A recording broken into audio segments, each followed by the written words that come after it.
Before we get to today's show, I wanted to share a quick reminder that being financially organized is one of the biggest factors in building wealth. Want to be a millionaire? It's not going to happen if you're not organized with your money. So, how can you get organized? Well, our favorite app is Empower. It's free, allows you to connect your banks and brokers, and it gives you daily income and expense updates. Ready to try it out? You can sign up at thecollegeinvestor.com/empowermoney. Sometimes patience is a virtue, but not on today's show. As you're going to see, waiting on Biden's student loan forgiveness costs borrowers up to 43%. NBER finds. That's what we'll be talking about in just a bit. First, a quick reminder on the College Investor audio show that anytime you hear a podcast, you can always see the article right along with it at thecollegeinvestor.com, or like and follow and click all the buttons on socials. Search for the words The College Investor. You'll find us, and we'd love to connect with you there. All right, let's take a look at the article now.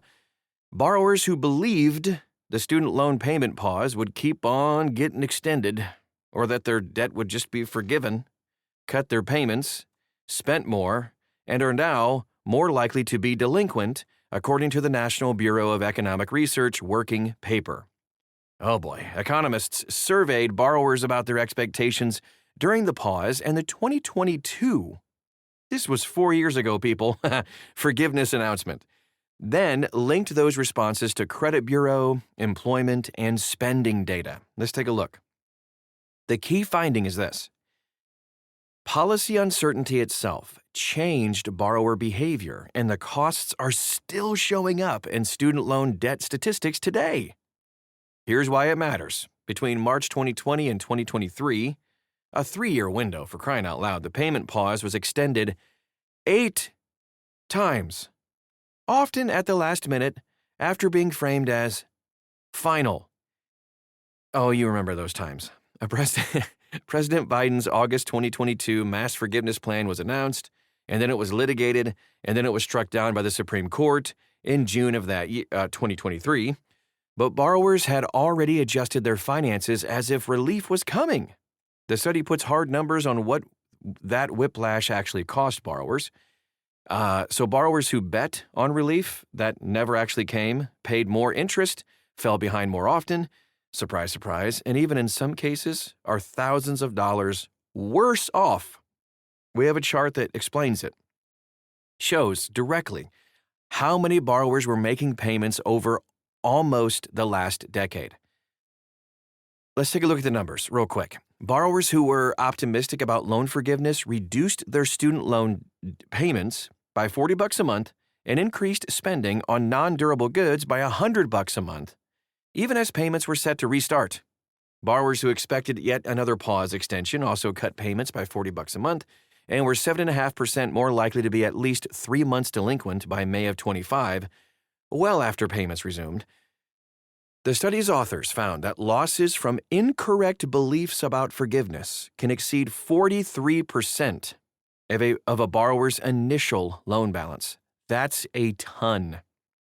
The American Enterprise Institute notes that reduced payments made in anticipation of forgiveness cost borrowers up to 7% of their balances in added interest, which equates to, I think you can do the math quickly, thousands of dollars on a typical loan balance. Yikes. Here's what the 43% loss figure actually means for borrowers. Let's take a look. The 43% figure doesn't even mean that loan balances grew 43%, though the balance did grow. Here's a quick, simple snapshot. Just imagine you owe $100, and someone in charge keeps hinting the debt might be erased, so you stop paying and spend the money somewhere else. 3 costs pile up while you sit back and wait. Number 1, your debt keeps on growing because of interest, so that $100 balance increases over time. Number 2, when the forgiveness never comes, you're out of the habit of repayment and more likely to miss payments, bringing late payment damage like a wrecked credit score, which is separately very costly. And number 3, the money spent while waiting went to choices you would have never made if you'd just known the truth. The economists added up all of that harm, what they call a welfare loss, and compared it to the original loan, and for the borrowers who bet hardest on forgiveness that never came, the total damage can be worth more than 43% of the starting balance. It's really a worst-case estimate, not the average borrower's experience. So if you want to focus on extra interest accumulated, that cost is up to 7%. That's similar to the estimates of $3,500 in extra interest costs for those who've been kind of staying around in the save forbearance. By the way, if you're in the save forbearance still, get out. Pick a new plan today, right now. Don't wait any longer. There's no court case that's going to save the save plan. All right, moving on to the bigger picture here. A quote from one of the study authors. When policymakers announce policies that later face legal or political obstacles, households may adjust their spending, saving, borrowing, and repayment decisions in anticipation of benefits that will never come. That pattern hasn't gone away. The Department of Education partially resumed involuntary collections in 25, including wage garnishment and tax refund offsets. Then they abruptly halted them again in January of 26, with no firm timeline for restarting them. Borrowers sitting in default while collections are on hold continue to accrue interest and fees, meaning balances will be larger whenever enforcement returns. Here's how this all connects. The study helps explain the delinquency wave we've been tracking. Education Secretary Linda McMahon told senators that roughly 1 in 4 federal student loan borrowers are now delinquent or in default, and New York Fed data showed 3.6 million borrowers newly in default, with credit scores dropping an average of 91 points.